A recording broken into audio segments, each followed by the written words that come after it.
É, Bom, gente, boa noite. Meu nome é Renan, eu sou um dos coordenadores da Liga. Talvez vocês ainda não tenham me visto nessa rodada, né? Mas hoje, então, a gente vai ter a aula Manejo Transferencial de Pacientes Psicóticos com o Renato Diniz, que é psiquiatra, psicanalista e professor de Psiquiatria e Saúde Mental da PUC Minas. Bom, então, o palco é seu. Ô, gente, muito obrigado pelo convite, obrigado Alaco, obrigado Renan, Matheus, né? Muito feliz de estar aqui com vocês. Muito obrigado pelo convite. É, eu gosto muito desse tema, é um tema que me faz muita questão. Aí eu queria também falar um pouco da onde que eu vou falar hoje, né? Assim, você já disse que eu sou professor e eu também trabalho lá no Instituto Raul Soares, eu tenho lá meus leitos, né? É, e isso faz com que as minhas manhãs sejam bem cheias de clínica, né? E quando eu falo clínica, eu estou falando dessa composição apurada que temos aí quando estamos diante de um paciente em crise ou de um paciente que tem um assunto, né, como a psicose, que é um assunto tão, às vezes, longínquo, né, para nós, às vezes tão difícil, né? Então, eu já vou começar tentando dividir um pouco, assim, como é que aconteceu na minha trajetória, só para vocês entenderem como é que a psicanálise entrou. Eu cheguei para fazer minha formação em psiquiatria no Instituto Jô Soares, né? E aí, inspirado por preceptores, né, escutar um pouco mais além, um pouco mais além da psiquiatria, né, mas muito interessado em... Eu vi que a liga de vocês é uma liga também de psicopatologia, que eu adoro, né? E eu comecei a me interessar pela psicopatologia fundamental, mas comecei a ter um problema assim com a comecei a achar que aquilo era meio reduzido no sentido de que eu não tive depois de alguns anos, né, trabalhando muito, eu tinha alguma dificuldade com, por exemplo, pesquisar o afeto, né, a afetividade dos pacientes, que é uma função complicada. Mas depois eu comecei a achar que só fazer o exame mental, a hipótese diagnóstica e propor o remédio que estava meio pouco, assim, porque eu falava, gente, mas o que que eu vou conversar se eu quiser conversar toda semana, ou se eu quiser ter, que esse paciente tenha um lugar? E aí eu comecei a ampliar um pouco as leituras, né, para poder compreender mais essa coisa intrínseca que tem quando alguém senta na sua frente, né, e, e e desfere, por exemplo, um delírio, né? E fala aquele delírio todo. Então, eu comecei a pensar que talvez eu precisasse de mais leitura para poder que aquilo ficasse mais divertido. Então, eu sou preceptor da residência do Raul Soares, né, da FEMIG lá, desde 1900, eu terminei em 1994, fui preceptor em 97. Eu estou lá até hoje, né? E eu tento fazer assim com meus residentes, assim, eu tento... tem até um R1 muito querido que está aqui hoje. Vou até dedicar minha participação aqui a ele, porque é, ele está com essas lutas aí, que é tá ver além dos olhos do curso de medicina, que é uma coisa que vocês já sacaram, né? E que nessa área aí que a psicanálise vem para talvez fazer com que a medicina fique mais aerada, né? E que ela tenha mais integração. Assim. Então, eu acho que o médico de qualquer área que tem alguma leitura com a psicanálise ou que se submeta a um tratamento psicanalítico, né, é um médico mais advertido sobre si mesmo, né, e, portanto, mais capaz de escutar o seu paciente mais profundamente. Então, eu vou falar um pouco assim sobre o tratamento da psicose e vocês foram muito generosos, me deixaram escolher o tema. E aí eu acho que esse é um tema, a gente muito da psicanálise se fala muito sobre a neurose e às vezes não se fala tanto do tratamento para além da medicação, né? Porque é isso que eu vou falar. Eu vou falar um pouco de quais posições que a gente pode ocupar do tratamento com pacientes psicóticos, seja esquizofrênicos, né? Usando termos da psicanálise, sejam paranoicos, que a psiquiatria vai reconhecer como transtornos delirantes, mas tanto esquizofrenia quanto paranoia nos colocam a pensar e nos colocam a trabalhar. Bom, toda vez que a gente fala, hoje de manhã eu estava falando isso, eu tenho lá o internato de saúde mental também, os alunos da PUC Minas rodam comigo no 9º período, eu sou professor deles, coordeno o internato. E aí eu estava dizendo para eles, assim, as diferenças entre psiquiatria e psicanálise, não no sentido de uma oposição, entre elas, né? Eu acho que quem fica se opondo, mas são alguns psicanalistas e alguns psiquiatras, porque os dois eixos de conhecimento, eles têm epistemologias muito diferentes, não é? E não se trata de escolher um em detrimento da outra, nesse sentido aí, como se a psicanálise fosse um exercício diagnóstico parecendo um exercício da psicanálise. A gente faz diagnóstico estrutural em psicanálise, ou tenta formular isso visando justamente o manejo. Então, para a psicanálise, né, o diagnóstico em si, quer dizer, a formulação de um nome é menos importante, né, quando você vai dizer, esse paciente é um neurótico histérico, né, essa paciente é uma psicótica, né, para nós vai ser muito mais entender como que essa estrutura vai se apresentar na singularidade, entende? Em cada um. Então é isso que vai ser bacana da psicanálise. Ela não tem uma vontade assim de diagnosticar apenas, por exemplo, como a gente teria que diagnosticar para fazer uma medicação, mas para poder acompanhar aquela pessoa e os eventuais dilemas e lutas que ela tenha lá com os seus problemas, com os seus sintomas. Então, o Freud, logo no começo, né, lá no texto de 1904, um texto que chamava sobre a psicoterapia, ele fala que a psicanálise seria imprópria para a psicanálise. Ele fala que tem um abandono de relação objetal nesse texto, por isso que ele fala que não teria jeito. E ele fala que essa modificação foi necessária quando o Lacan ficou às voltas com a psicanálise, né? E ele vai falar em vários textos, mas ele fala especialmente que o analista não deve retroceder em nenhum caso, né? E nem na psicose. Então, assim, isso coloca os analistas para trabalhar, não é? Porque muitas vezes, assim, eu já fui professor da psicologia também, lá na PUC, né, do curso de psicologia, e aí, assim, muitas vezes eu via alguns professores, até supervisão dessas clínicas, né, de universidade, que onde os professores tinham um pouco de problema, assim, com os psicóticos, né? Então, eu acho que hoje isso está muito melhor, né? Com os professores trazendo para o curso de psicologia também a psicose. Então, talvez essa história que o psicanalista não teria lugar na psicose, ela já está sendo muito questionada, né? E há muito tempo. Mas, na hora da psicose, a gente tem que pensar muito nas entrevistas, como seriam as entrevistas preliminares aí, no caso das psicoses, né?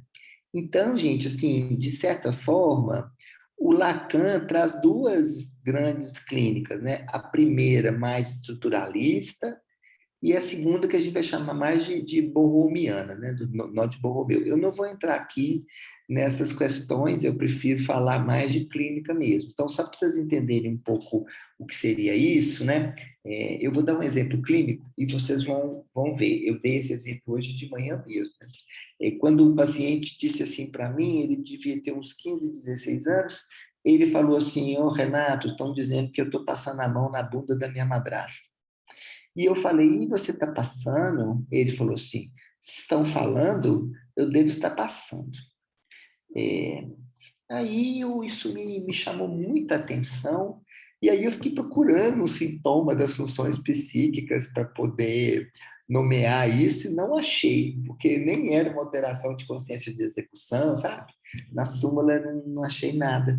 Então eu comecei a notar que isso denunciava, dizia um pouco de uma posição dele como objeto da fala do outro, sabe? Como um objeto mesmo da fala do outro. E eu fiquei, então, atento, né, a esse paciente que, no meu entendimento, era um psicótico, não só por esse fragmento, tá? Por vários outros fragmentos mas não tinha uma psicose desencadeada. Então, eu estava comentando hoje sobre ele tinha 15 anos, né? E ele não tinha nenhum sintoma psicótico clássico e também não tinha uma desorganização de pensamento importante. Então, eu optei por não entrar com nenhuma medicação, mas eu comecei a acompanhá-lo, né? E quando ele fez 21 anos, aí sim, a esquizofrenia apareceu toda, né? Então, a gente pode dizer que nesse caso aí, mesmo com esses cuidados, eu acho que esses cuidados foram fundamentais para o primeiro surto dele demorar mais a eclodir, porque a gente ficava todas as semanas conversando, né? E durante essas semanas ele ia esses anos todos, né?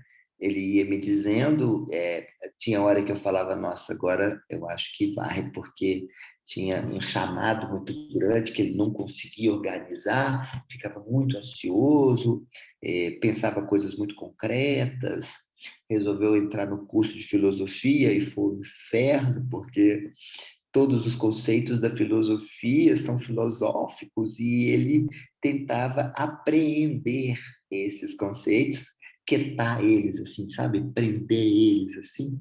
E ele ficava sem dormir, né? Então, quando ele fez 19 anos, ele ainda não estava desencadeado, mas eu resolvi passar, então, uma risperidona para ele, e continuei escutando ele. Até que com 21 anos ele arrumou uma bolsa para estudar nos Estados Unidos, foi para lá, a pressão foi muito grande, aí o surto veio totalmente, ele foi internado lá, uma internação difícil, gente, assim, os americanos são tão doidos, assim, ninguém conversava com ele, ele me mandava, ligava para mim e falava, Renato, ninguém conversa aqui, ninguém me fala nada, todo mundo só quer me medicar e tal, e assim que foi possível, ele voltou, e aí voltou surtado, né? Então, assim, estou dizendo que queria contar um pouco esse caso, para falar um pouco para vocês que lugar que eu ocupei até que isso veio a se configurar como um surto, para vocês entenderem um pouco o que eu estou chamando de manejo aqui, né? Então, também o Lacan fala, né, nas proposições dele de 55, que a posição do analista lembra muito uma ideia de secretariado, né? De você ser um secretário do alienado. O que seria esse secretariado do alienado, né? Do psicólogo? Bom, seria uma maneira da gente ocupar um lugar onde a gente não fizesse muito barulho, né? Então, um lugar sem aquelas interpretações comuns na clínica da neurose, né? Que faz o inconsciente aparecer. A gente vai dizer na psicanálise dos psicóticos que o inconsciente está a céu aberto. Então, não recomendo de jeito nenhum enigmas na psicose, nem nenhum tipo de verificação da realidade, não é? E isso é bom que tanto a psiquiatria quanto a psicanálise nos diz a mesma coisa, né? O delírio tem uma convicção extraordinária e é impossível modificar essa realidade com a outra realidade, né?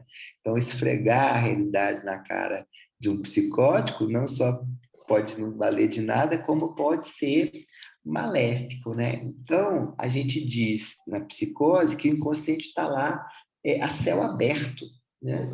Então, ele não tem um fechamento. Isto vai fazendo com que a gente tenha que ter um cuidado danado na hora de conversar. Isso não significa que você tem que tratar o psicótico como um cristal que vai quebrar a qualquer momento, né? mas existe uma manobra que a gente chama de manobra da trivialização. Inclusive, foi ontem, quarta, ontem, pela manhã, a gente estava numa sala lá, e um paciente, que não é nosso paciente, é paciente da instituição que está internado lá, o paciente passou na janela, assim, ele estava muito atacado, assim, e ele pegou e fazia assim com a mão e ofendia as pessoas e tudo. Eu notei que ele não estava bem naquele dia. E aí ele falou: você quer ver? Eu quebro esse vidro aqui. Você quer ver? Eu quebro esse vidro aqui. Aí o residente do primeiro ano falou assim com ele, como se não fosse nada demais: deixa eu te falar, fulano, não precisa te quebrar, não. Assim, não precisa te quebrar, não, desse jeito. Quer dizer, vamos analisar um pouco isso que é falado dessa maneira, porque até no tom de voz você pode abrandar uma intervenção, entende?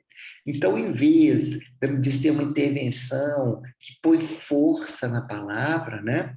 A palavra delicada e meio trivializada. Essa palavra trivializar, né? Que significa não dar tanta consistência na hora de fazer uma intervenção, porque o grande outro, ele se encarna muito para o psicótico.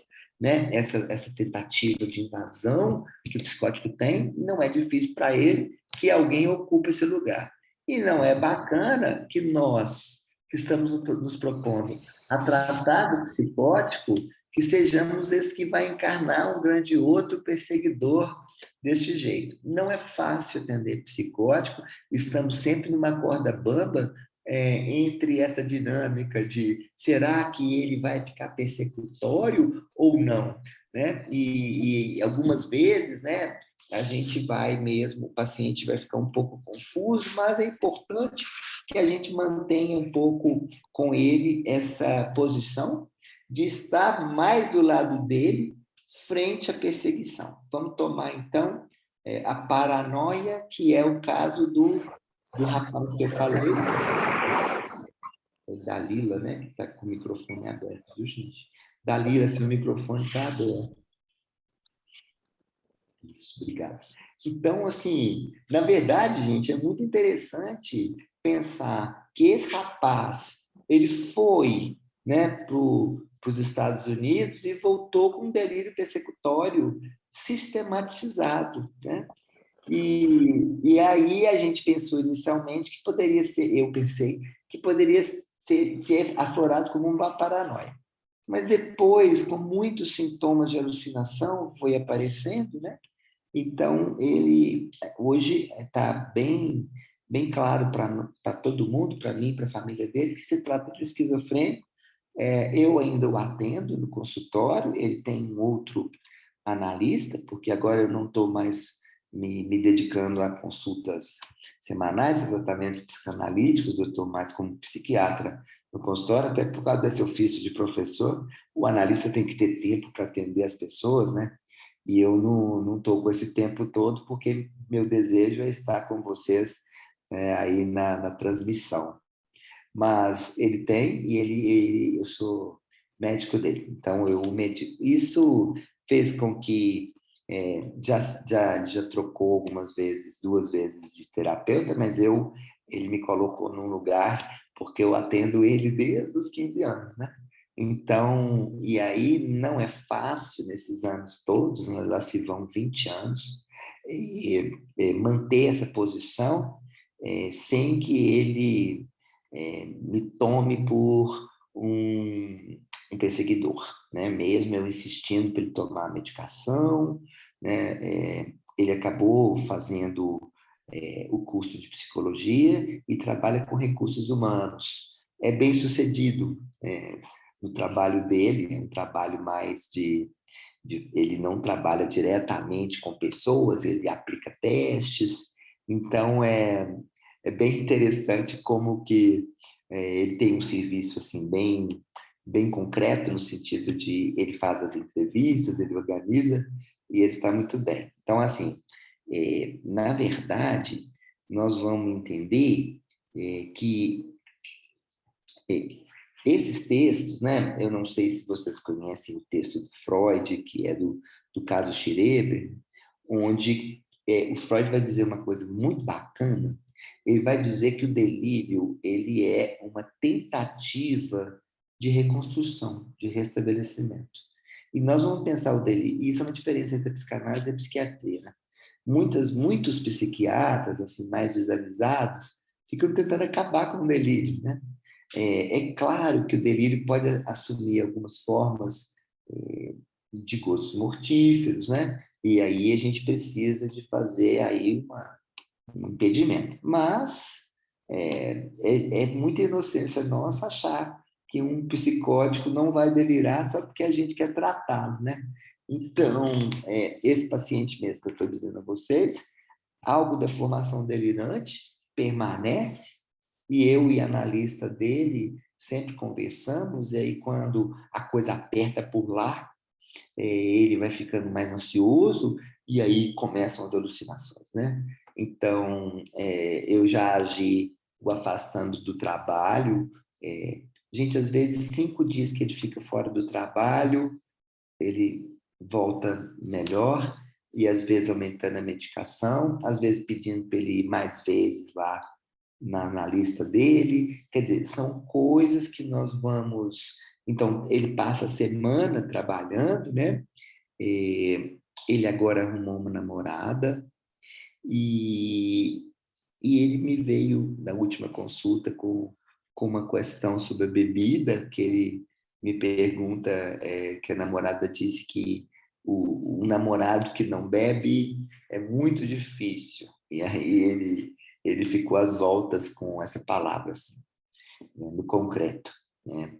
Mas ela diz que eu sou difícil, porque eu não bebo, né? E eu não entendo se é difícil para ela, ou eu que sou um namorado difícil porque eu não bebo.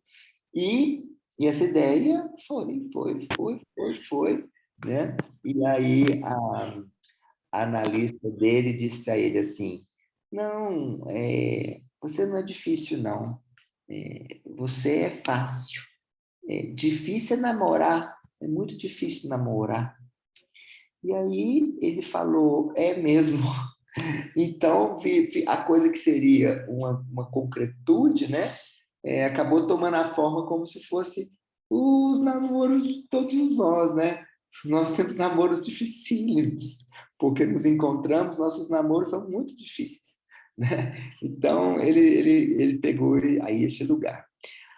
Bem, vamos pensar, então, que a transferência com o psicótico é um tipo de maneira para ajudar um pouco, né? Que esse inconsciente não fique tão a céu aberto, né? Que o psicótico possa, ali com o analista, tentar manejar essa perseguição que os pacientes psicóticos sofrem, é uma perseguição implacável, não é? E sempre que o paciente vem conversar com a gente sobre isso, é muito importante, né, tentar fazer algumas intervenções que, é uma palavra boa, que apaziguam, vou falar assim, viu, Renan, sobre o inconsciente a céu aberto, que apaziguam um pouco o caminho com o real aí, né?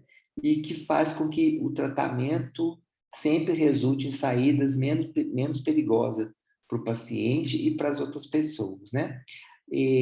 Renan, é o seguinte, a gente sabe que com o advento do complexo de Édipo, né, o inconsciente se fecha depois do Édipo, numa manobra aí da neurose que tem como resultado o recalque. Na psicose, o recalque não vai acontecer, não é assim? Então, não vai ter muito jeito do inconsciente se fechar. Então, o paciente fica muito exposto, né? E aí, o que seria traços para nós viram coisas para os psicóticos, né? Por isso que tem tanto problema com a linguagem, né? Eu gosto muito eu dou aula de semiologia e psiquiatria, e eu gosto muito quando eu vou explicar neologismo, quando eu vou explicar pensamento concreto, eu fico me recordando de quando eu comecei na residência, e eu comecei a minha análise, E a minha analista falava uma frase maravilhosa, ela falava, então vamos ficar por aqui, e eu achei aquilo lindo para terminar a consulta. Aí, quando eu estava com o paciente no consultório psicótico, eu falei, então vamos terminar por aqui, vamos ficar por aqui. Ele falou, não podemos, Renato, porque aqui só tem 2 cadeiras, uma mesa e uma pia. A gente não pode dormir no consultório. Aí eu falei, não, não, não, não, não é aqui no consultório, é nesse ponto. Aí ele falou assim, nesse ponto de macumba? Eu falei, não, não, não, não, não, semana que vem você volta. Ele falou assim, pô, Renato, você não fala logo, por que você fica fazendo tanto mistério, né?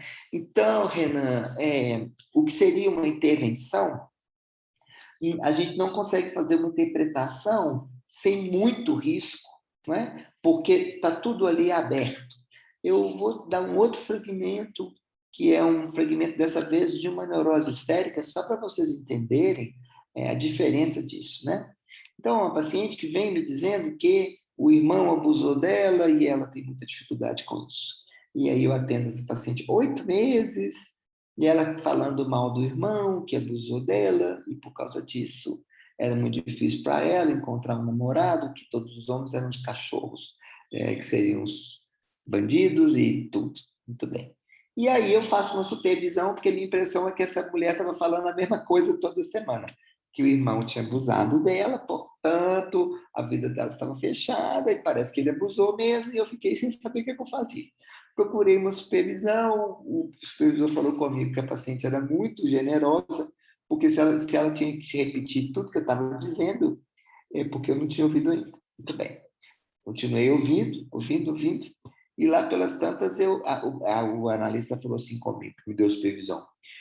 Eu acho que tem, ele falou, eu penso que tem uma dimensão muito grande de culpa, e eu acho que tem algum traço aí, né? Algum traço aí que foi recalcado, né? E que está sendo rejeitado, né? Por ela, porque ela tinha transtorno de pânico, ela tinha fobia social, ela tinha uma pilha de diagnósticos de transtorno de ansiedade na psiquiatria. Muito bem, pessoal. Aí ela vem um dia e conta assim. Aí eu estava lá na sala da minha mãe, tem uma máquina de costura na sala da minha mãe.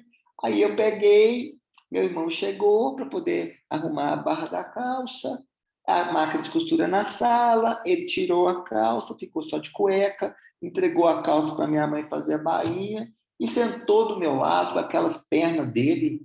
Aí eu fiquei balançada de raiva. E venhamos e convenhamos, balançado não é um termo que se usa quando está com raiva. Eu nunca ouvi falar, ninguém falar que está balançado de raiva. E aí eu apenas repeti essa palavra, mas com alguma intenção. Eu falei, balançada, Teresa? Isso bastou para essa mulher levantar, falar comigo. Eu estava lá no Serção Barreiro, gente, trabalhando. Ela falou comigo que eu estava abusando dela, que também eu também estava, que eu devia gostar muito de abusar, como o irmão. E aí ela saiu dissociada, tinha um vidro, assim, ela se jogou de costas no vidro do Sersan, foi contida no leito, né? Aí eu cheguei, já estava sob supervisão, falei, então, vamos marcar para terça-feira, e ela, cachorro, me xingou de vários nomes que eu não consigo repetir aqui, que estão cabeludos, cachorro, eu falei, terça-feira você volta. E fiquei pensando, né, se ela voltava ou não, ela volta e com batom e diz assim, arrumei um namorado no parque domingo. E não fala absolutamente nada sobre esse episódio que aconteceu no atendimento. Então, eu posso dizer para vocês que, de certa forma, quando eu repito essa palavra, eu estou fazendo uma interpretação, ok? Né? Uma interpretação para que isso seja reatualizado. Eu estou dizendo isso para dizer que isso não é uma manobra recomendável com os psicóticos, entendem? Porque, voltando então para responder a pergunta de Renan, eu estou baseando, Renan, que tem uma cadeia de significantes que estão amarradas aí, não é? Quando eu falo com ela balançada, né? Eu revisito um significante né, que ela mesma usa, ela volta, aquilo tem, a transferência está ali, são 8 meses, né?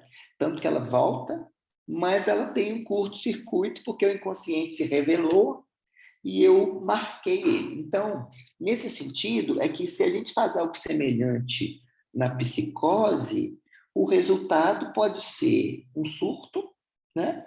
Entende? Assim, para alguém que ainda não desencadeou, que está recebendo maciçamente um convite a significar algo que o concreto das significações não permite uma dialética, né? Então, aquilo vem como uma significação persecutória, talvez.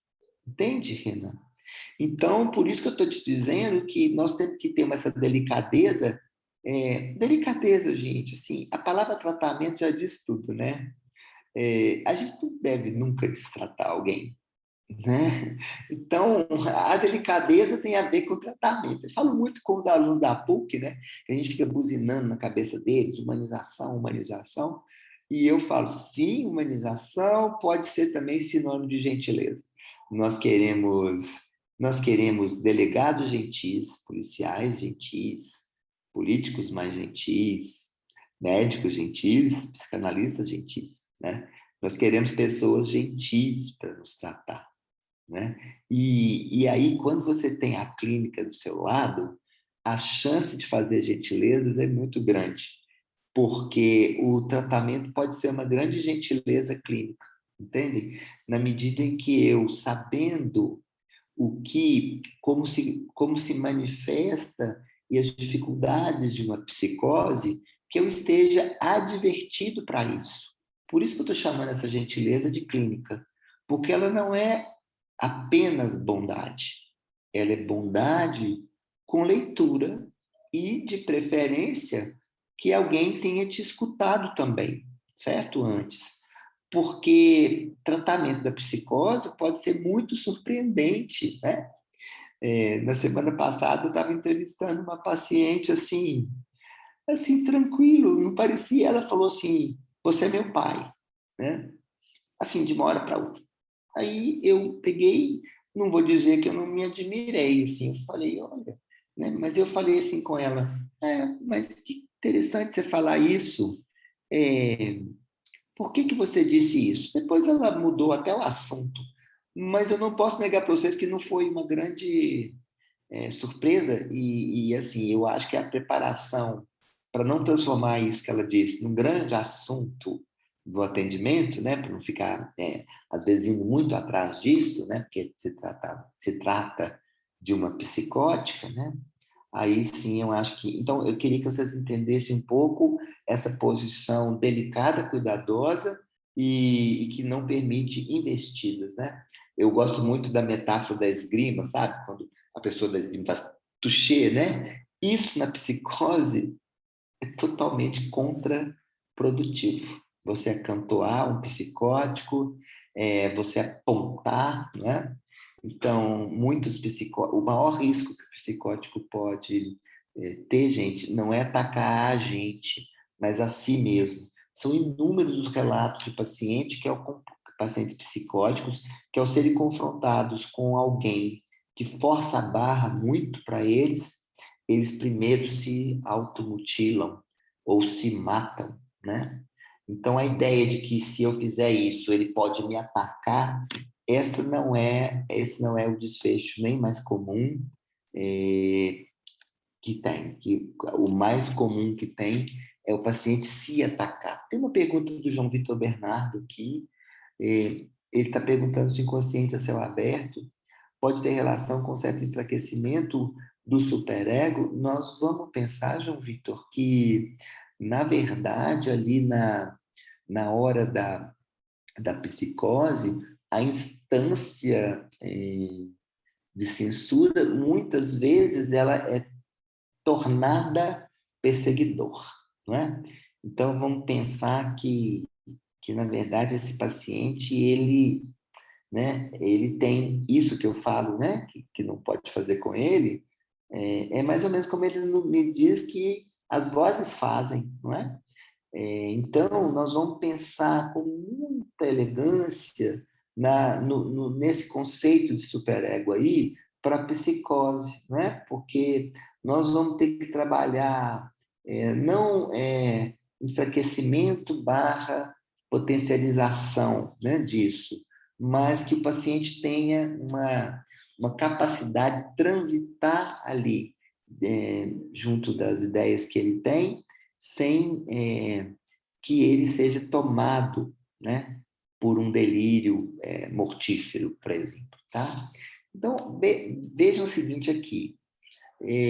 Quando a gente apazigua um pouco o real para o psicótico, isso acaba fazendo um jeito da gente evitar o que a gente chama também de erotomania, né? Que é o paciente, né, ter certeza que a gente o ama, né? Assim, então, vamos pensar que esse movimento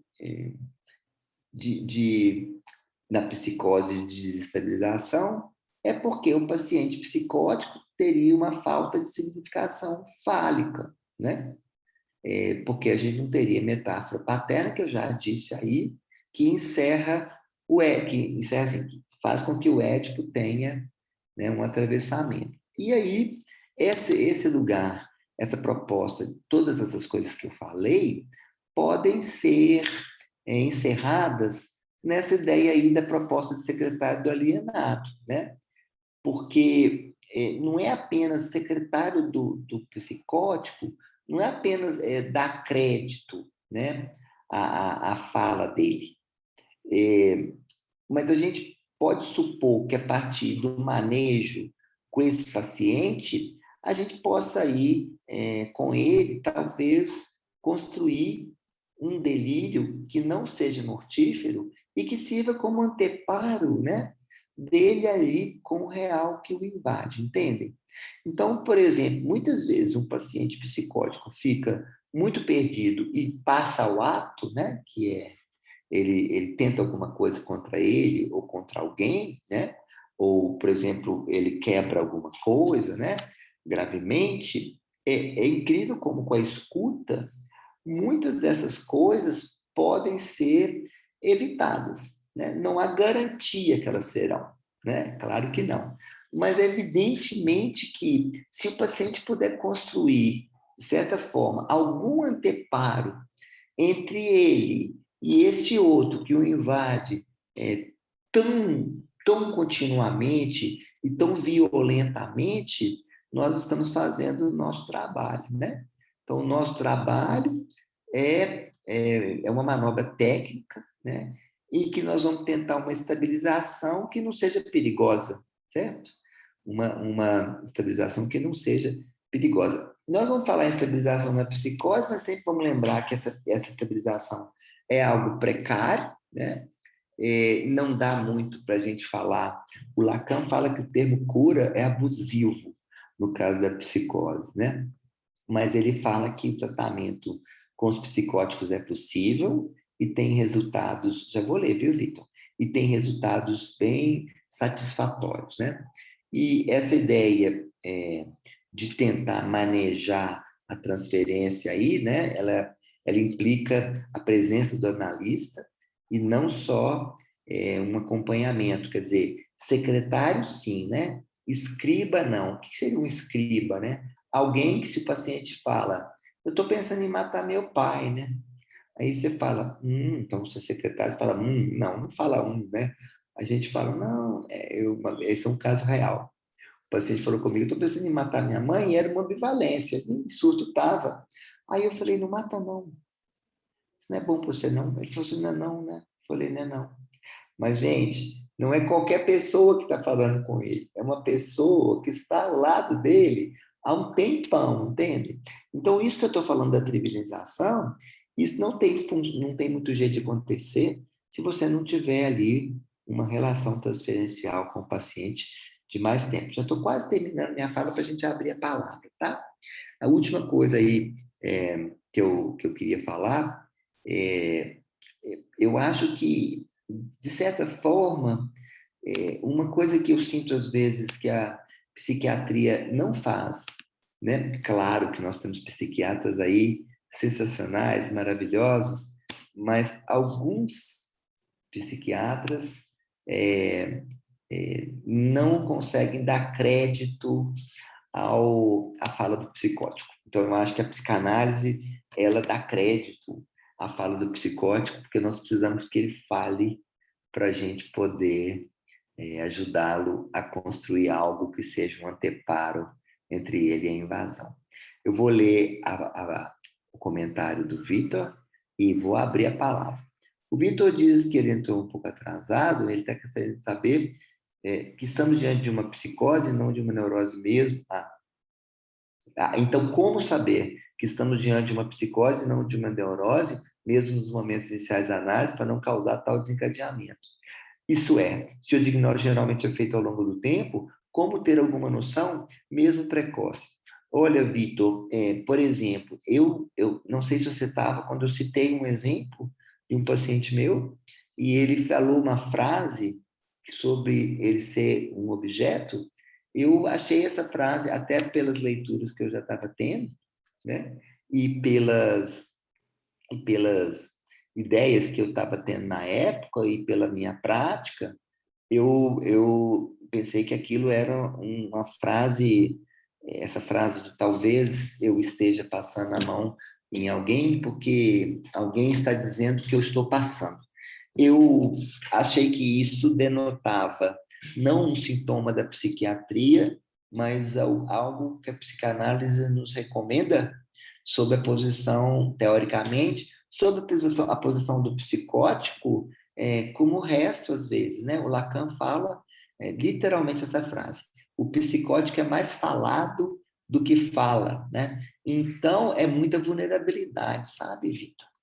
Então, assim, eu achei que a relação dele com a linguagem tinha um ruído estranho, né? Então, Vitor, se você no início desconfia que você está diante de uma psicose, e eu acho que nas entrevistas preliminares é para se fazer um diagnóstico estrutural, ninguém sai fazendo essas coisas nas primeiras vezes que encontra alguém, certo? Então, nós vamos escutando e vamos percebendo, no caso do psicanalista, os sintomas psiquiátricos não são balizadores, né? Os sintomas psiquiátricos da psicopatologia do exame mental. Mas, no caso do psicanalista, a relação dele com a linguagem, né? Do paciente com a linguagem, a relação dele com as palavras e com o outro. Então, Vitor, se há uma dúvida, eu acho que só dá para fazer esse tipo de interpretação depois que você já tem algum conforto de saber que você está diante de uma neurose e também de saber que aquela transferência está estabelecida, né? Então, nós não ficamos dando flechadas por todo lado no início dos tratamentos, né? Então, a psicanálise nos recomenda as entrevistas preliminares para isso, né? Para a gente perceber muito qual que é a estrutura daquele paciente. Tem a Isabela Diniz, olha, a Laura Lustosa está me perguntando aqui uma coisa. Como funciona a alteração da consciência do eu na esquizofrenia? Bem, Laura, a consciência do eu é algo muito interessante também na psiquiatria, não é? Então, lá na psicopatologia, a gente sabe que a consciência do eu na esquizofrenia, né? Nós da psiquiatria vamos conseguir, a partir do relato do paciente, ver, por exemplo, se tem alteração da unidade, da identidade, se ele é ele mesmo, né? Na linha do tempo, de unidade, se ele é único ou se ele é mais de um, né? Na consciência de execução, se é ele que faz as coisas. Uma paciente uma vez me disse que alguém deu uma facada em alguém usando a mão dela, né? Só o braço, né? Falou, desconectou de mim e usou meu braço, e depois me devolveu o braço assassino. Esse é um braço assassino, tanto que ela queria, passagem ao ato, ela queria cortar o braço, né? Pra vocês terem uma ideia como que isso... Então, o corpo na esquizofrenia, Laura, ele é completamente cindido, né?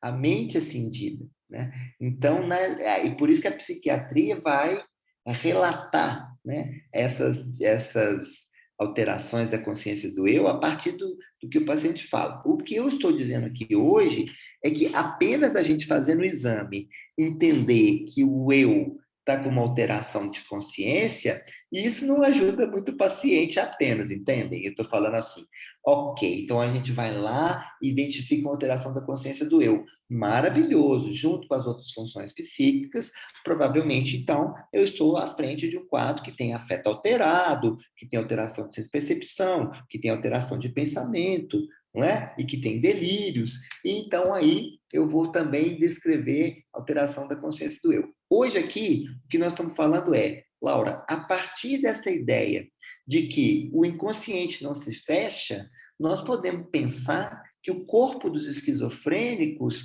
ele também é poroso, sabe? Como se não tivesse fechado esse corpo. Né? Então, por exemplo, nós conversamos e sabemos que estamos dentro de nós. Né?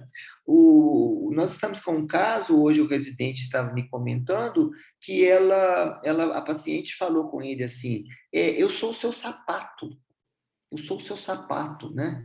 Ela estava falando assim, coisas que ele ficou muito assustado com o tanto de dispersão que o corpo dessa paciente esquizofrênica grave, como que era um corpo sem medida, sem embalagem, vamos dizer assim, entendem?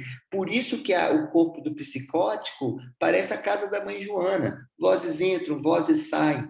A psiquiatria e mesmo a farmaco muito útil, né, em todos esses casos, porque na farmacologia a gente consegue, então, pensar, então, em que medicações nós podemos dar a partir de alterações claramente existentes naquele cérebro, né, naquele sistema lá.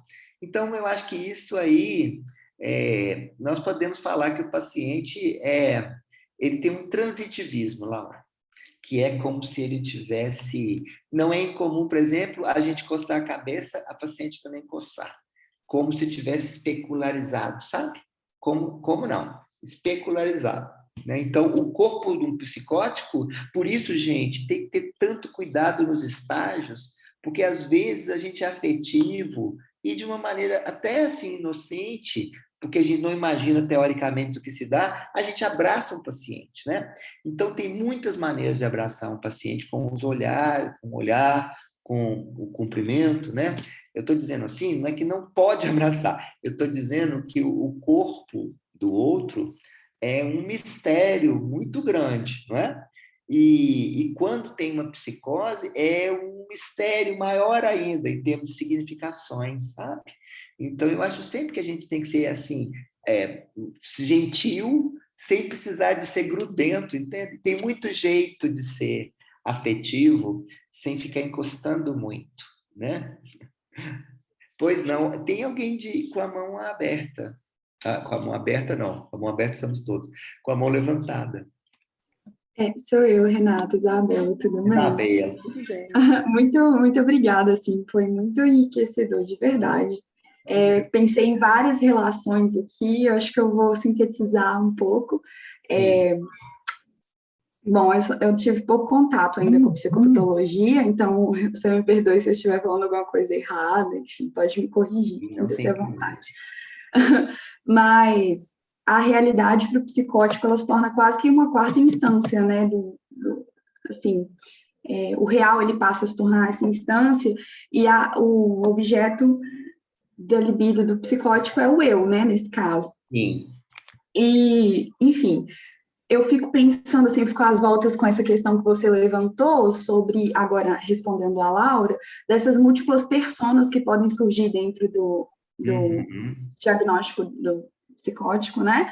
Eu até me deparei com alguns trabalhos que vão falar, assim, tem relatos de pacientes que vão falar que, eu tenho várias personas, assim, vai depender da energia do dia, eu vou ser um militar, ou eu vou ser não sei, vou ser um guerreiro, assim, existem trabalhos que estão relacionados a isso, e ele separa as partes morais e imorais desse corpo, né? de acordo com essas personas. E elas que vão assumir aí as ações que esse paciente ele vai ter. E aí eu queria te fazer uma pergunta relacionada ao que você falou sobre essa linha tênue, do que vai se tornar persecutório para o psicótico. No caso, seria esse ataque, quando o paciente sente que o eu, né, essa instância, ela começa a ser atacada, ou é isso mesmo? Porque eu fico... Sim, Isabela, não necessariamente atacada, mas às vezes com uma pergunta difícil de ser respondida. Eu vou te dar um exemplo, assim, psicótico, vou te dar um exemplo de um paciente meu que quebrou a televisão no carnaval, e ele chegou, né? Quebrar a televisão no Brasil é gravíssimo, né, gente? Assim, e aí as famílias falaram, não, tudo, menos a televisão. Ele quebrou a televisão e levaram ele lá no Sersan, né? Que eu estava de plantão. E aí eu falei, por que você quebrou a televisão? Aí ele falou assim comigo, é porque esse tanto de mulher pelada, esse tanto de bunda, eu não sei o que eu ia fazer, porque elas ficam oferecendo, né, na televisão, né, oferecendo, meio que me chamando, meio que dizendo, você é homem ou não é? Você é homem ou não é? Né? Então, entende, Isabela, isto, para ele, este traço, naquele caso, eu estou dizendo, tudo que eu disser, não generalize, no sentido de os psicóticos são assim, mas este caso especificamente, este fato especificamente, naquele dia especificamente, foi insuportável para ele. Aí o irmão comentou assim, por que você não foi no banheiro resolver este problema? Falou com ele assim, na minha frente, quando ele falou. O irmão falou assim, esses problemas a gente não resolve no banheiro, não tem jeito de resolver no banheiro, porque no banheiro a televisão não está. Entendem? Então, assim, o irmão estava procurando uma via mais neurótica para ele. Completamente neurótica, né? Uma saída muito diferente, assim, do que a gente espera. Entende? Então, assim, nem sempre é um ataque, isso que eu estou te dizendo, um ataque clássico, mas uma pergunta grandona demais, sabe, Isabela? Uma pergunta difícil. Por isso, às vezes, quando os pacientes estão em crise, eu recomendo muito aos residentes e aos alunos de graduação que façam perguntas mais curtinhas, sabe? Que não deem muito trabalho. Por exemplo, essa coisa de como é isso para você na psicose pode ser perigoso, sabe? Assim, porque é melhor falar, você está bem? A comida daqui é boa? Às vezes, os meus alunos ficam assim, pensando onde eu quero chegar, quando eu pergunto, assim, por exemplo, quem faz a comida na casa do paciente, entendeu? Como é que são os corre dele, assim, se ele precisa de ônibus, se ele vai a pé.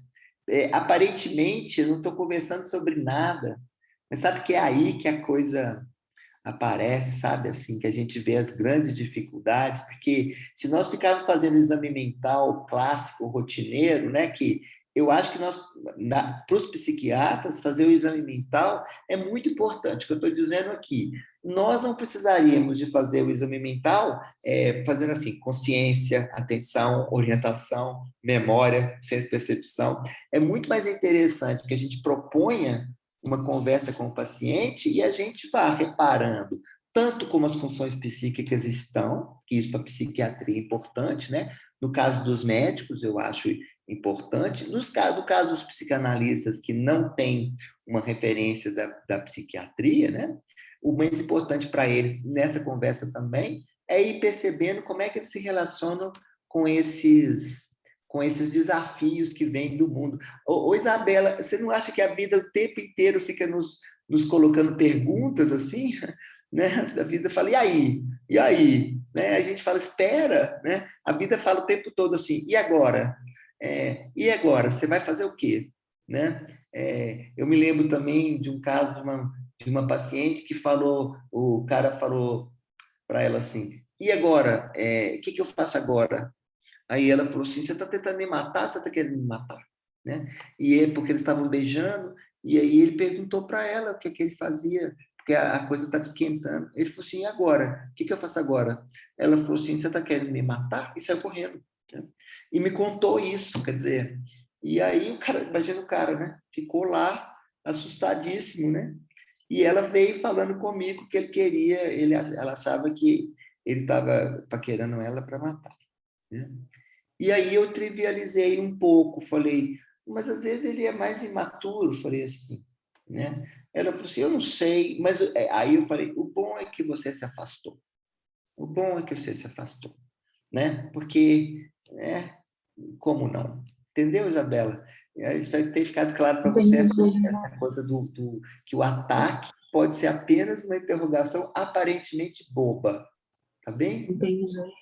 Muito obrigada, de verdade.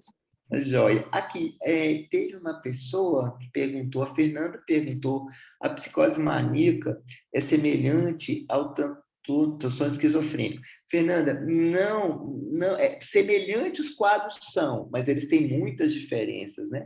Quando você tá, a pergunta parece uma pergunta no campo da psiquiatria, né? Você está perguntando provavelmente da crise maníaca do TAB, né? Do transtorno afetivo bipolar, e do transtorno esquizofrênico. Até, Fernando, depois, é bom provavelmente, eu não sei que período você está, né? Porque aqui tem gente de vários períodos, não é isso, gente? Depois é interessante que você vai conseguir entender, por exemplo, o que é um transtorno de personalidade esquizotípico. Eu estou falando agora, eu gosto sempre de avisar, a legenda, agora é psiquiatria. O que é um transtorno de personalidade esquizotípico, o que é um transtorno de personalidade esquizoide e o que é uma esquizofrenia, né? Para a gente fazer uma diferença aí com a fase maníaca do TAP. Eu não vou entrar aqui em muitas conversas sobre isso, porque eu vim mais ajudar vocês com a questão do tratamento, né? Iluminado pela psicanálise. Mas é muito interessante estudar. Eu adoro psiquiatria, gente, também. Eu fico muito assim, eu acho muito legal quando o aluno começa, por exemplo, a fazer o exame e propor hipóteses diagnósticas em psiquiatria. Eu acho assim muito bacana. O João Vitor me pergunta assim, ele queria saber um pouco sobre a relação entre automutilação e psicose. E ele estava me falando desse não fechamento do inconsciente, né? Há uma não interdição da figura paterna e uma não castração simbólica. A automutilação pode ser uma tentativa de retorno? Sim, João, a automutilação pode também vir como uma das respostas do insuportável do retorno do real. Sabe, João? Aquilo que eu estou dando vários exemplos disso, né? De algumas perguntas, como a Isabela estava falando, feitas ao psicótico, que não tem muitas respostas.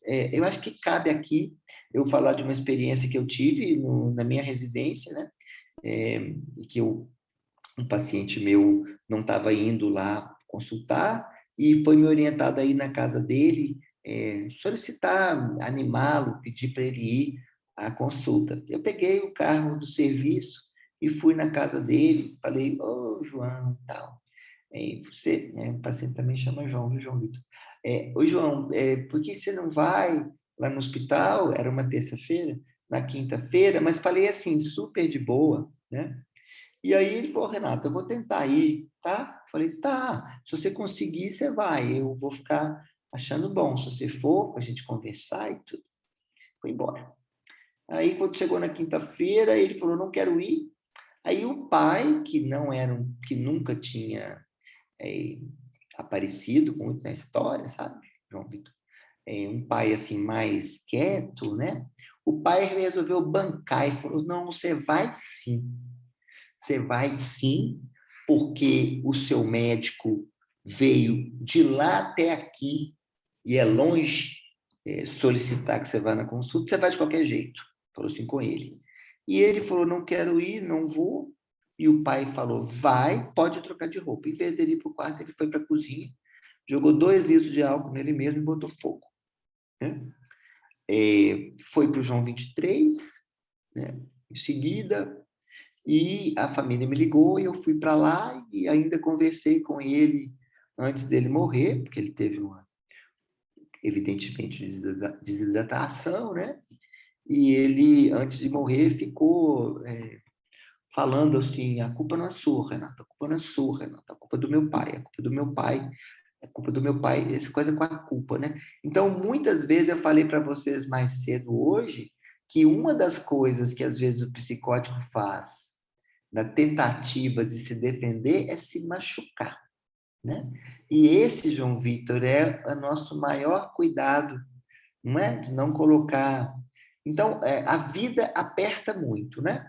Então, cabe a nós que estamos tratando do psicótico pedir para ele falar sobre isso, né? Sobre esses apertos e tentar, a partir do que ele diz e das soluções que ele traz, e aí eu quero recomendar que o lugar de terapeuta do psicótico é o psicótico conduzindo o caso, né? Por que eu estou falando conduzindo, né? Não é conduzindo porque o saber está todo com ele, não é? Então, a nossa posição é uma posição de humildade clínica, entendem?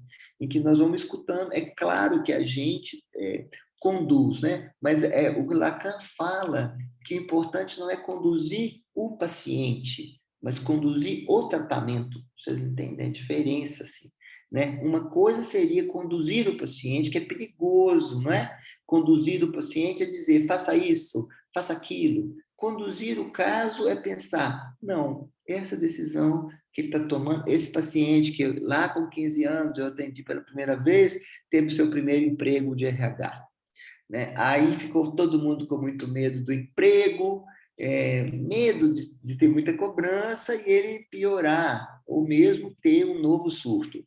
E aí eu falei com ele, bom, a gente podia pensar num jeito que você está me falando aí, que você não gostaria de ficar o tempo todo no início. Eu acho que você pode propor isso, que no início você talvez não precise de receber, já que você quer ficar um tempo só para observar.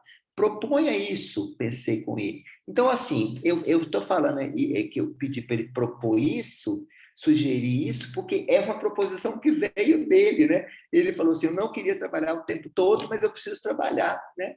Então, ele mesmo acabou falando isso e agora ele já tem algum tempo, né, alguns anos, que ele já trabalha muito.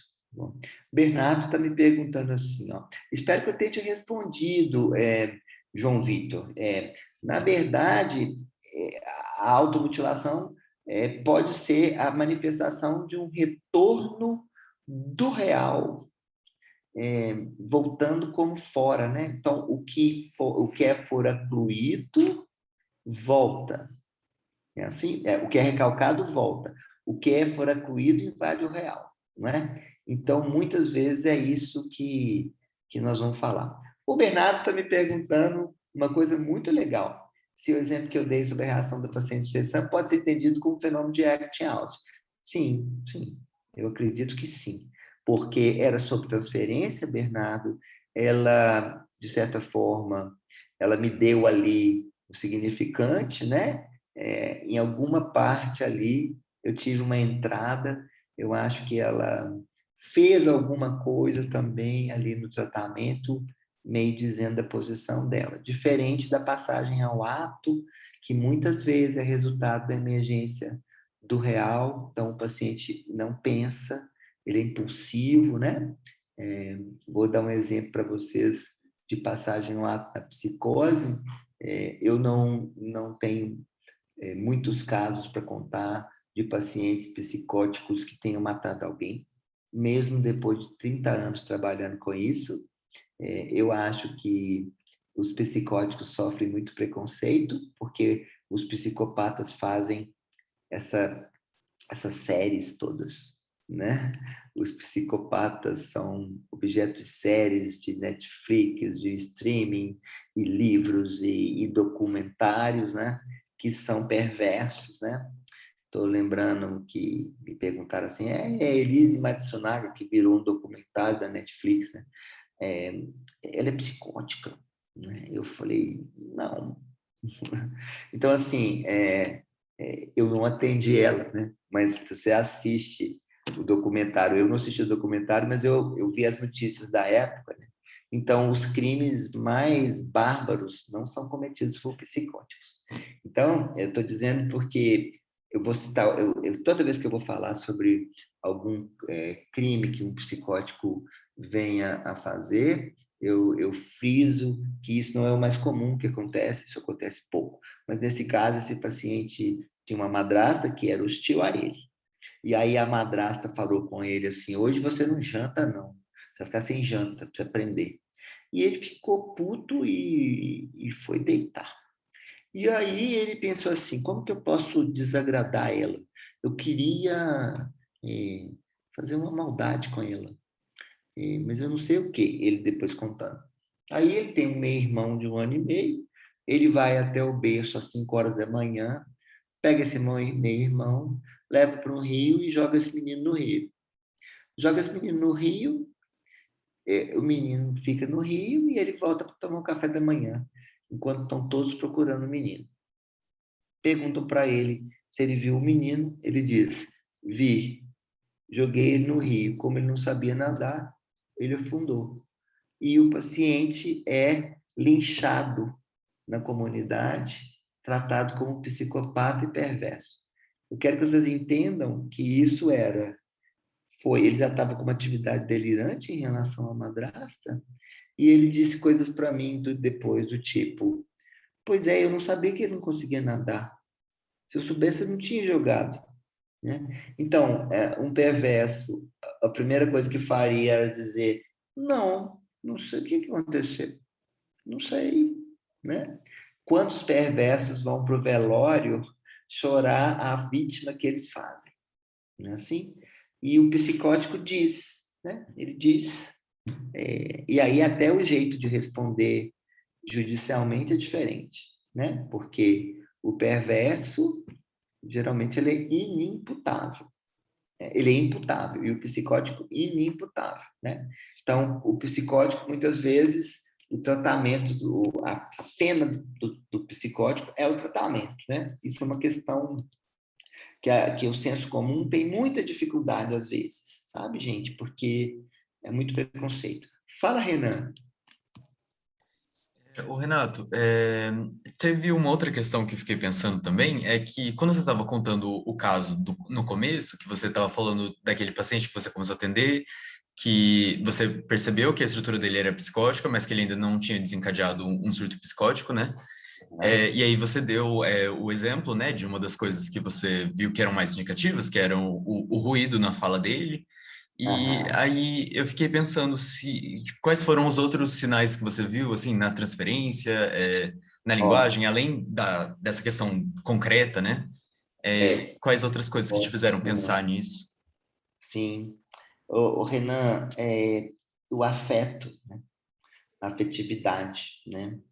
A pouca mímica facial, né? Assim, as expressões meio alheias, assim. Mas Renan, eu não, na época, eu não digo que eu pensei assim, é um psicótico. Eu pensei assim, pode ser um psicótico, não é? E aí isso me ajudou na condução desse caso, ter a delicadeza até enquanto eu não conseguia muito decidir, porque isso também não é uma coisa, às vezes, em todos os casos, tão simples assim, né, como a psiquiatria, às vezes, quer, né? Nós estudamos os capítulos lá de nosologia psiquiátrica e a gente fica assim, vou cruzar o que eu estudei com o que eu estou vendo, né? No caso que eu estou falando, é muito mais sutil do que o exame mental, porque são relações dele com são pequenos detalhes na fala dele que mostram para a gente uma concretude, não só nesse fragmento, mas também na lógica das coisas, né? As coisas ficavam muito apressadas assim, porque ele logo tentava pegar alguma coisa para não ficar vagando. Mas, para meu desespero, ele começa a fazer filosofia, né? Porque aí isso foi um problema, porque ele começou a fazer filosofia depois do surto. Então, já estava desencadeado. Então, assim, e aí alguns momentos, falei, acho que nós devíamos deixar esse assunto para lá. Por exemplo, do infinito. foi um assunto assim. O infinito, não viver para sempre, né? O professor estava propondo a ideia de pensar o que era não existir na sala de aula. O que era não existência. Imagina essa experiência para um psicótico com dificuldades aí, né? De suportar essas dúvidas, né? Tá? Eu achei muito curiosa. Desculpa, pode Pode terminar falar. de falar, você ia falar. Não, Essa que eu não. achei muito curiosa, a escolha dele de fazer justamente filosofia, né? No sentido, tipo, sendo que a visão dele é concreta, né? Estruturalmente concreta, É e uma, esse é caminho. uma, é uma escolha concreta, Renan. Hum. Por quê? Porque no curso de filosofia tem as respostas, né? Ele imaginou. Entende? Lá tem essas respostas que param a gente na vida, a gente fica coçando a cabeça. Ele falou, eles sabem, entende? Então, assim, quando ele falou, eu estou achando que eu quero fazer outra coisa. Eu falei, né? O quê? Aí ele falou assim, eu acho que eu estava pensando que as coisas sabem. Agora eu acho que as pessoas sabem as coisas, entende? Então ele pega a filosofia eu achei bom para ele, dei força, porque ele pega algo que está meio que, sabe, assim, no mundo inteiro e ele se propõe então a ver como que isso se manifesta numa pessoa, né? E ele teve muita dificuldade com os estágios, Renan. Muita dificuldade com supervisões, muita dificuldade com psicanálise, né? Porque ele teve aulas práticas, depois ele teve estágios, né? E aonde ele se sentiu melhor foi nas empresas. Então, veja só, porque tinha tal meta, né? Quando ele veio com a meta, de resultado, eu falei, bingo, pensei. Porque ele falou, olha, são essas metas aqui, o RH tem que cumprir a cada 6 meses, sabe? Aí eu comentei, não é muita não, né? Falei assim com ele. Ele falou assim, não, não é não. Eu falei, então, beleza.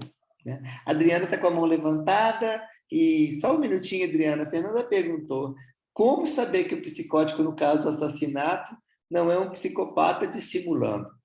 Bem, exame mental, né? Aí, no caso, você está falando no caso de uma perícia, imagina. Né? No caso de uma perícia, o psiquiatra forense, o psicólogo forense são muito treinados, né? Para fazer os exames e analisar várias funções psíquicas. E aí a gente pode perceber aí, né? Se é um psicopata dissimulando ou não. No caso, quando eu fui atender esse paciente numa consulta, não que eu tenha feito o diagnóstico, mas como ele já tinha feito isso, né, com o irmão, ele estava totalmente em crise, né? Ele teve inclusive que ser internado na época. Na época, Betinha ainda estava começando lá, né, as coisas. Ele teve que ser internado, teve que ficar um tempo sem, porque primeiro ele podia ser linchado e segundo ele ficou muito sensível com isso, né? E aí depois disso ele teve uma perda cognitiva muito grande. Neste caso, né? Quando eu recebi o caso eu pensei, meu papel não é apurar o crime dele, né? Que isso a polícia já estava fazendo. Meu papel é ajudá-lo, né? Foi o que eu fiz. Adriana, mão levantada. Oi, Renato, muito obrigada. Noite boa para pensar, coisa tão pesada, né? É. Eu queria te perguntar uma coisa íntima, que se ficar assim muito pesado também não precisa responder. Tá certo. Mas eu fiquei aqui imaginando que você desde sempre, nesses 30 anos aí já de trabalho, tenha tido esse percurso com psicótico, né? Em maior parte das vezes ou não? Eu tive, porque eu atendi muito tempo no consultório, né? Então, eu atendi muitos neuróticos também, assim, né? Certo. Mas eu sempre fiquei no Sersans, né? E também lá no Raul, né? Então, Então, é bem provável, né? Porque quando você descreveu o caso do paciente que se queimou, né, e disse que a culpa era do pai, essa é a minha pergunta, a minha o paciente, indagação, né? o paciente disse para mim, né? Né? Que a É, culpa era do pai o pela paciente, ação dele, né? é, Mas eu imagino que numa transferência, os dois lados estão ali muito envolvidos, né? aham, sim. Como é que é esse manejo pessoal? Mas fique à vontade se for muito íntimo, se não quiser comentar aqui. Como assim o manejo pessoal? O Pergunta. impacto disso, né? Para você. Ah, nossa, eu era residente, Adriana. Eu era residente e eu estava todo envolvido com a reforma psiquiátrica, como sou até hoje. E isso foi um pedido dos meus preceptores, que, na verdade, fizeram a reforma aqui em Belo Horizonte, né? E eu fui, assim, muito com o caso construído, mas com muitas dúvidas. Eu não queria ir, eu tinha medo, eu tive medo de ir, porque eu falei, mas não é muito, mas aí a gente achou que a minha ida lá podia ser boa, enfim. Depois que aconteceu tudo, né, foi muito difícil, porque no dia, inclusive, a minha preceptora era a Ana Marta Loboski. E eu fui para casa dela, saí do João 23 e fui para casa da Ana, sabe? E ela me acolheu, assim, ela fez café, ela cuidou de mim, sabe? Foi barra pesadíssima, porque eu estava começando minha análise, né? E eu fiquei todo bagunçado, assim, porque quando o paciente fala, a culpa não é sua, né? A gente escuta, a culpa é do meu pai, né? E aí eu falo, mas que transitivismo, será que eu não fui um pouco esse pai, né? Que foi lá, pediu uma coisa que o pai nunca tinha pedido, sabe? E eu fiquei com essas questões todas. Aí aconteceu uma coisa que eu achei que foi muito difícil também, mas que hoje eu acho que foi bom. A minha preceptora falou, a gente podia ir lá no velório, né?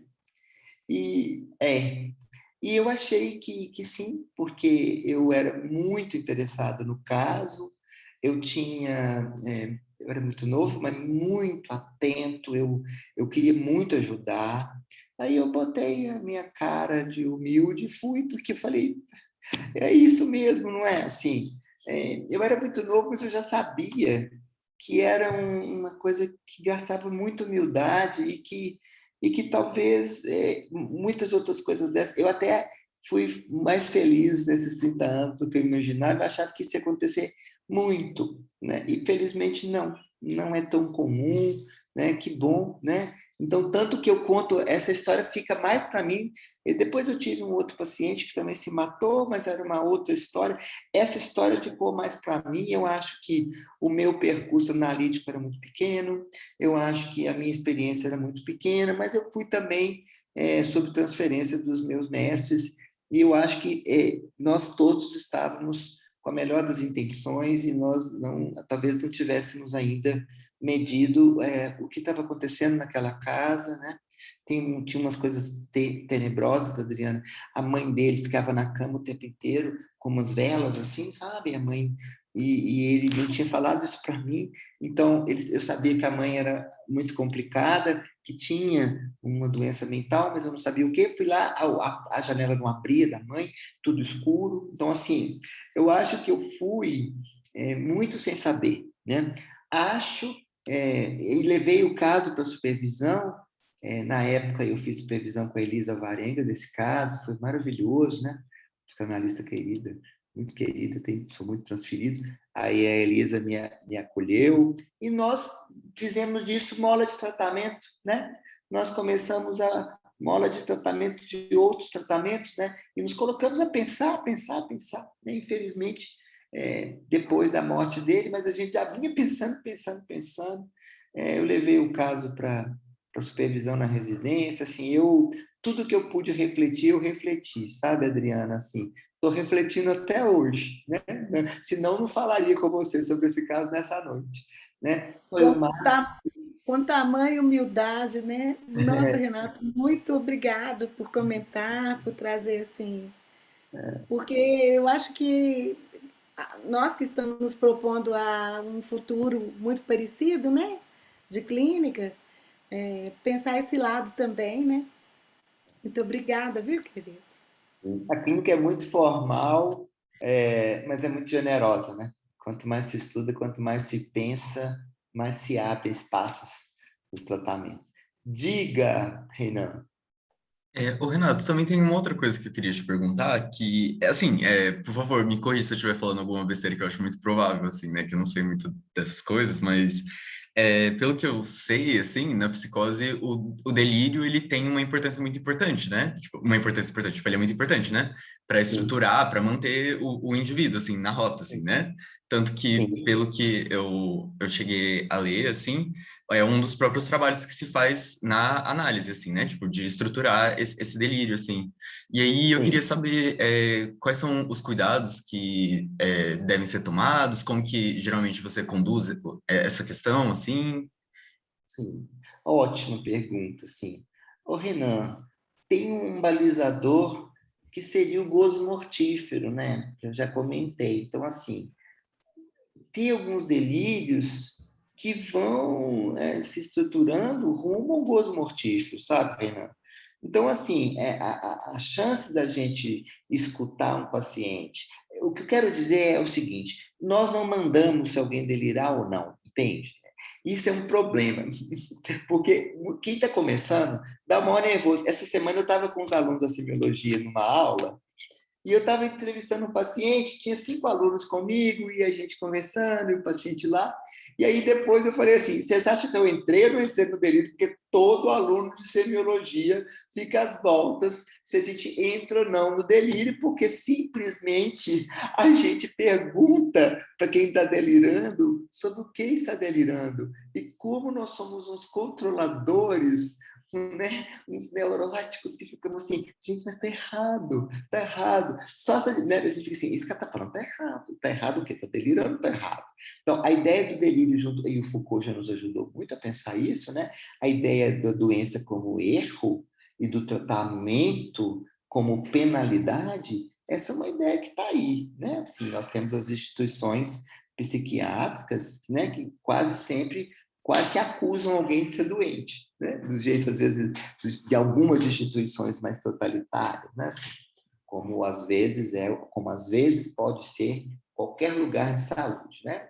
Mas assim, eu estou dizendo que eu acho que nós vamos precisar de pensar o delírio nessa dimensão, porque aí ele falou: sim, professor, você estava entrando no delírio, você estava perguntando para a pessoa, porque a paciente tinha me falado que ela falava com Deus, e eu perguntei assim: como é falar com Deus? Não é? Que é uma pergunta. Aí ela me afirma que ela fala com Deus, né? Eu perguntei: como é falar com Deus? Como que é? Né? Ela falou como é, entende? Aí o aluno, era um aluno de semiologia psiquiátrica, ele falou: mas assim, você está consentindo que ela conversa com Deus? Eu falei: claro que eu estou consentindo, pois é verdade para ela. O delírio não é uma convicção extraordinária. Como é que eu não vou consentir? Eu vou dizer: não, não, deixa eu explicar. Isso é um problema dopaminérgico, você não fala com Deus, não. Entende assim? Então, às vezes, então, primeiro ponto sobre essa pergunta sua. O paciente não precisa da gente para delirar. O paciente delira a despeito da gente, entende?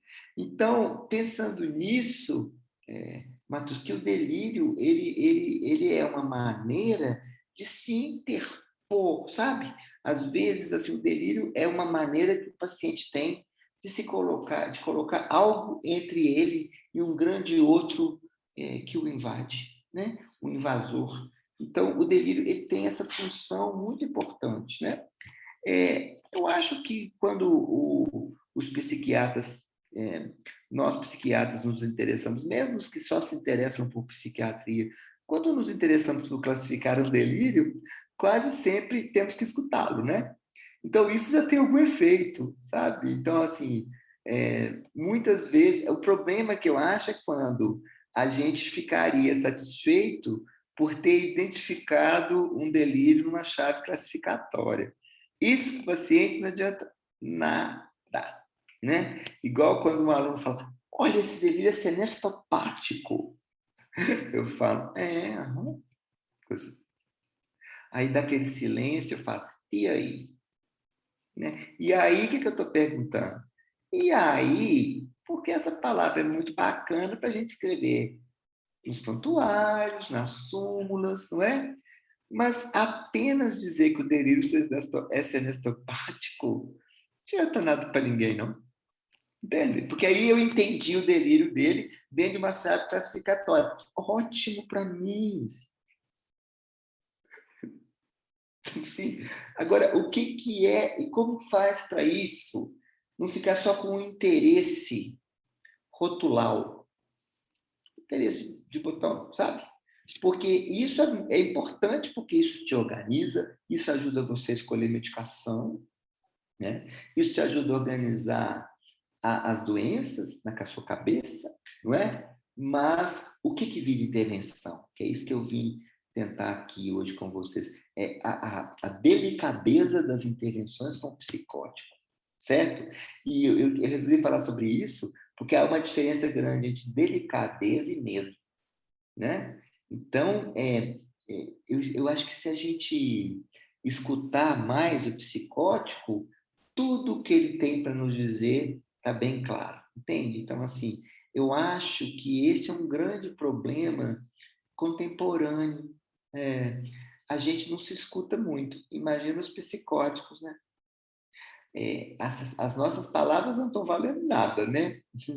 Ainda mais com o advento da identidade nas redes, né? Então, todo mundo tem que comentar a foto, né? Assim, posta-se uma foto e abre-se os comentários, né? Posta-se uma ideia e abre-se os comentários, né? Então, imagine assim, nós somos mais uma opinião, certo?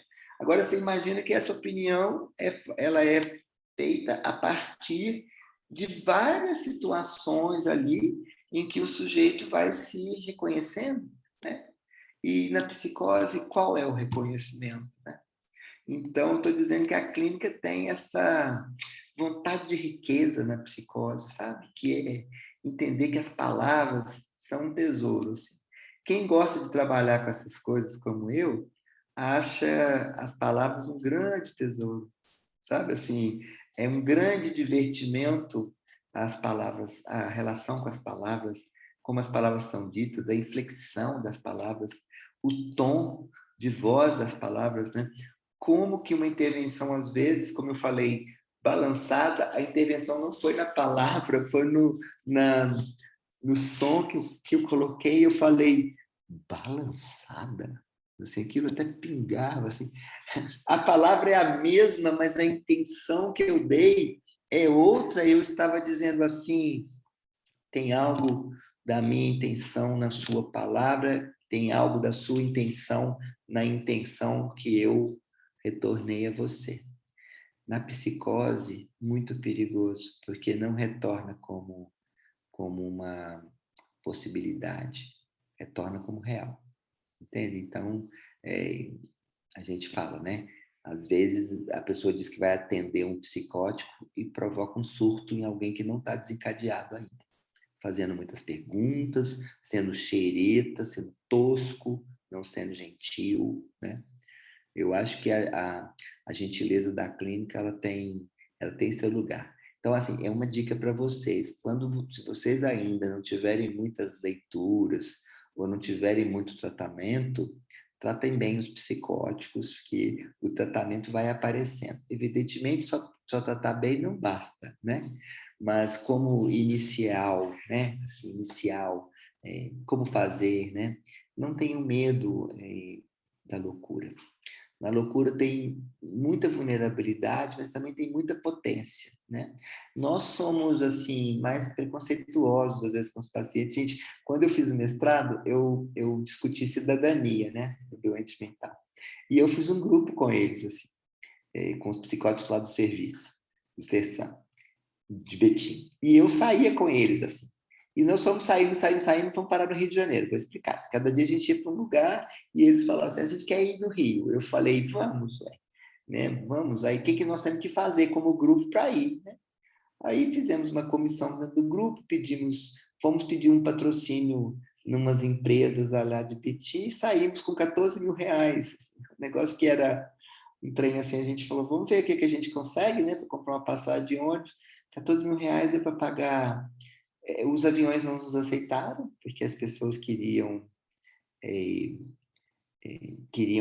certificados e atestados que os pacientes não iam surtar dentro do avião. Imagina, pacientes estabilizados, entende? Aquela ideia de você estar num voo e, por medo do voo, o paciente vai matar todo mundo. Assim. Filme de terror americano, né? E aí a gente riu, assim, falando, obrigado, companhias aéreas. E aí conseguimos um super ônibus de 2 andares, super estribado, e fomos. E foi muito bacana, chegamos lá, no Rio de Janeiro. A gente foi para o Rio porque um paciente queria conhecer a Bebel. Na época passava uma novela das 8, chamava Paraíso Tropical, eu acho, e a Camila Pitanga fazia papel de uma prostituta em Copacabana. Esse paciente falou, eu quero conhecer ela. E aí ele convenceu a todos a ir para Copacabana, fomos, e foram uns alunos também. Foi um grande trabalho assim, para a gente ir. E aí foi lindo, porque eles chegaram a um hotel de luxo, de gringo, esses hotéis de gringo, assim. E aí o paciente estava dormindo de 3 em 3, no quarto, tá? Aí um quarto que só tinha 3 pacientes, não tinha nenhum aluno, nem nenhum trabalhador, chamou a gente lá. Aí falou, oh, Renato, tem um problema com o chuveiro aqui. Falei, o que é? Aí falaram assim, aqui, ó, uma torneira é só água quente, a outra torneira é só água fria. Então, ou é gelado ou queima a gente. Aí eu falei, putz, E aí o aluno, assim, e eu fiz assim para ele, tipo, espera um pouquinho, né? Aí ele falou assim, o paciente falou assim, mas eu acho que se a gente abrir as duas todas, depois a gente fecha as duas todas. Eu falei, é isso. Então fui embora. Aí, no corredor, o aluno fala assim para mim, ô professor, o concreto da psicose, né?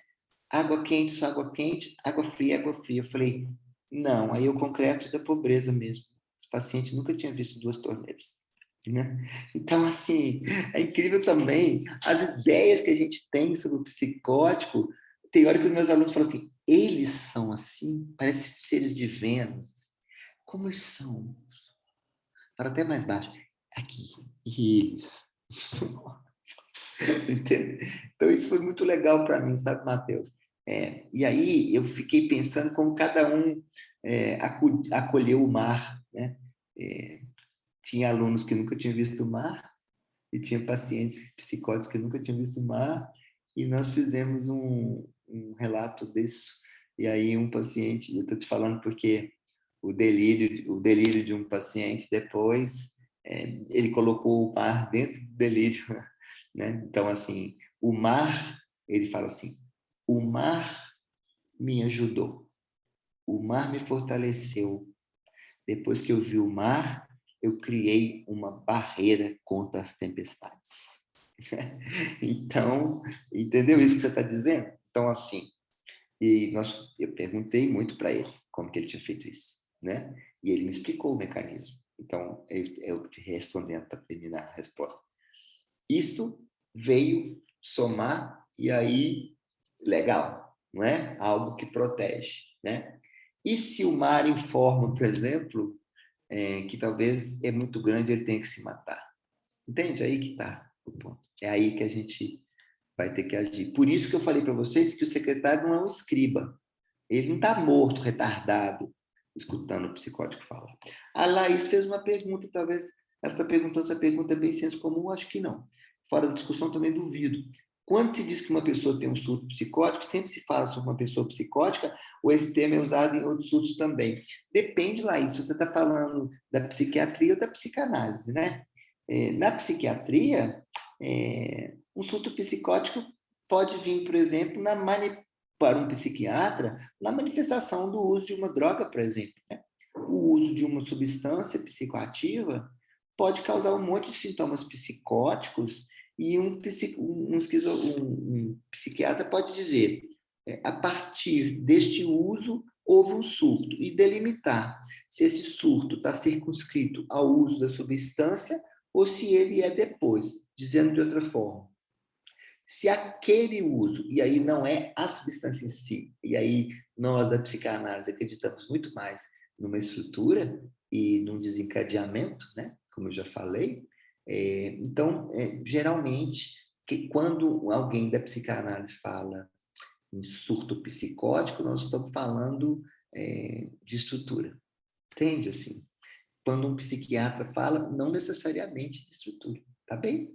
Então, sempre que eu vou responder essas perguntas, eu gosto de dividir os campos, não para dizer que eles são inimigos, mas para dizer que epistemologicamente eles partem de lógicas epistemológicas diferentes, e sempre é importante que a gente esclareça essas lógicas para responder, né?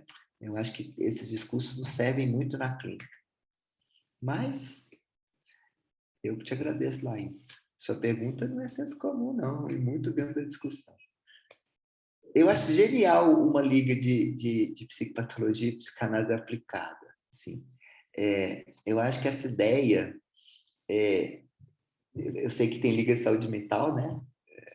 Na universidade, mas é legal porque não é a mesma coisa, entende? Assim, né? Vocês estão falando de outra coisa, né? Vocês estão falando de pensar a psicanálise nas suas aplicações também, não só na saúde mental, mas na medicina como um todo, né? Em todas as áreas, né? Qual que seriam os benefícios para um médico clínico, cirurgião, anestesista, de estudar um pouco, né, como que a psicanálise pensa a organização mental das pessoas e em que isso pode ajudar no futuro médico, né? Na maneira dele responder. Eu falo sempre com os alunos da medicina que nossa profissão é muito relacional, né? Então, o tempo inteiro nós estamos conversando com alguém e vendo a cara da pessoa mediante o que nós estamos falando. É incrível. Você está fazendo um curativo do pós-operatório, é muito brega você não olhar para a cara da pessoa, né? Você está fazendo curativo na pessoa, na ferida, né? A gente tem que ter essa diferença. Eu me lembro que eu quis fazer psiquiatria só no internato de clínica. Eu queria fazer onco.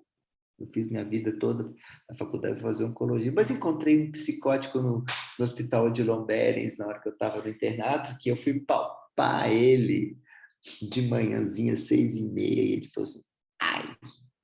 Aí eu falei, gente, esse cara não parece ter essa voz. Continuei a passar, eu fui no outro quadrante.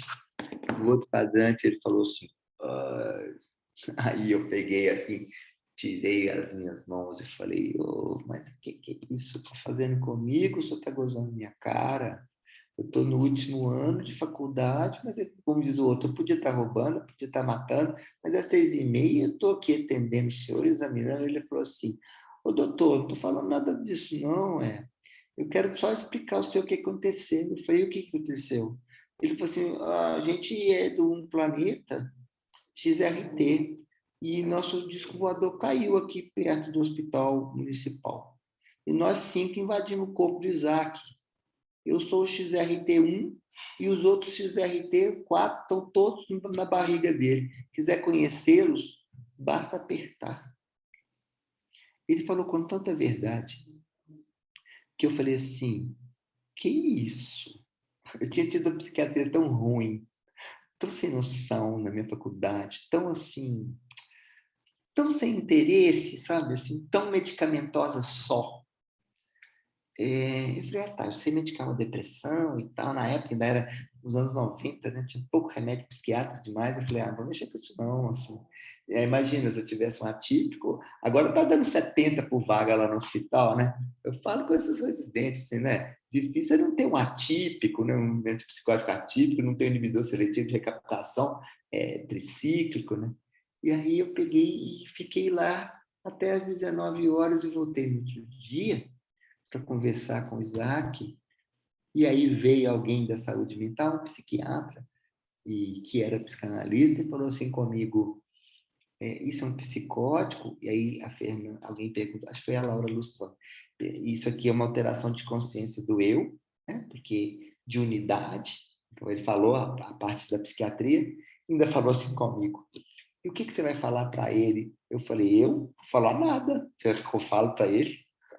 Aí esse cara me ajudou muito. Ele falou assim: não, eu fico aqui com você e a gente vai atendendo ele. Aí ele foi para o ambulatório, depois que ele tinha uma cirrose hepática, que ele interpretava assim. Depois ele foi tomando haloperidol e eu acompanhei ele os 4 internatos. Quer dizer, eu estava passando na clínica, depois eu fiz os outros 3 internatos ainda. Eu passei o ano olhando esse paciente. Chegou no final do ano, eu falei, vou fazer psiquiatria. Para desespero da minha mãe, queria que eu fizesse pediatria. Aí eu falei, mãe, eu passei numa coisa que começa com P e termina com tria. Aí ela, é isso aí. Tá bem? Bom, gente, alguém mais quer fazer alguma pergunta? Me Quer chama mais colocar vezes, mais viu? algum? Ah, com certeza, a gente espero muito contar com você aí nas próximas rodadas da Lapa, sempre. A aula foi incrível, foi super esclarecedora, foi demais, assim mesmo. Muito obrigado. Eu agradeço. Completamente transferenciada, completamente. Ah, Um prazer, Renato, um prazer. eu agradeço muito vocês, viu? Eu tenho muita alegria quando eu me sinto à vontade, assim. Eu fiquei muito à vontade com vocês. As carinhas que estão aí na câmera são muito boas, muito legal, né? Matheus Mourão, obrigado, Cristisângela, estava com a câmera. Obrigado a você. Eu sempre agradeço as pessoas de câmera aberta. Gente, é generosidade com o professor abrir a câmera. Não que eu fiquei chateado hoje de jeito nenhum. Estou falando na graduação, sabe? Ali na graduação, nós estamos todos exaustos da pandemia, exaustos online. O professor também está. Então, tem uma coisa que dá uma forcinha, é ele ver uma expressão afetiva, no sentido de afetar com a coisa que ele fala, né? É uma sobrancelha que levanta, é uma cabecinha que faz assim, e a gente é alimentado. É muito solitário falar sozinho, muito, né? Vocês talvez quando estão apresentando um trabalho sabem o que eu estou falando, né? Agora imagina a gente que a semana inteira apresenta esse trabalho de professor para vocês. Mas, foi uma delícia, toda vez que vocês me chamarem, eu estou aí, viu? Helena, beijo para você, obrigado, viu, Suzana? Valeu demais, estou aí, eles têm meu celular, meus contatos, precisando de mim eu volto, tá bom? Beijão para vocês, foi um prazer, uma honra e uma alegria. Valeu. Obrigado demais, Renato, foi um prazer. Boa noite. Boa noite.